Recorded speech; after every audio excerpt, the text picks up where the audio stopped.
Kuki Khutlai Paiba Shing YAMNA KHUMANG CHAOSHINBA technology ama OIRIBA drone SHIJINNADUNA MEECHAM YAMDA attack Chattharakliba se national security da threat PIBANI HOUJIK BHAWAN Chief Minister ki Bungalow amadi MEECHAM YAM ki PUNSI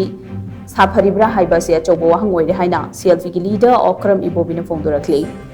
Ngarang amadi ngasi state ase ki tongan ba mafam singda Kuki Khutlai Paiba Shing drone SHIJINNADUNA MEECHAM YAMDA attack Chattharakliba se ki matangda India vlog na sinduna ngasi Congress Bhawan da pangthokpa paugi mifam amada CLV ki leader so OIRIBA hanangi Chief Minister OKRAM IBOBI na hai democratically elected government ama leiribadi government aduna miyam gi punsi amadi lanthum ngak pa haiba si constitution na piba thodang amani law and order amadi miyam gi punsi amadi lanthum ngak pa ngamdraba fiba masida hauzik lengak asi leiribra natraga leitrabra haiba si asobo hangi manipur da hauzik thokliba irang asi law and order gi issue amani haina khalambani adu bungasidi madu oidre ngasidi Kuki Khutlai Paiba Shing Chattharakliba thawong asi national security da threat amoire malem gi lan thokliba leibak sing maruina Russia amadi Ukraine gi lan amadi Hamas amadi Israel gi lan da yamna khumang chaushinba drone na chingba SHIJINNADUNA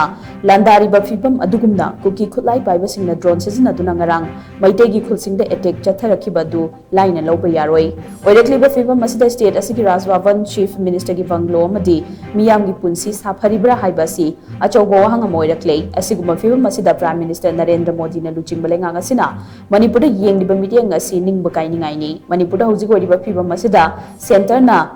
kumhaigum adumak yengduna leiriba sikarigino marang Kuki Khutlai Paiba Shing drone SHIJINNADUNA attack chatharakpada nupi ama laikhidaba du thamoi sokna nungaite Manipur da hojik oirakliba phibam masida ngasi India vlog ki mihut sing na ngasi governor da memorandum ama pisimkhre haina mahang ama khata khi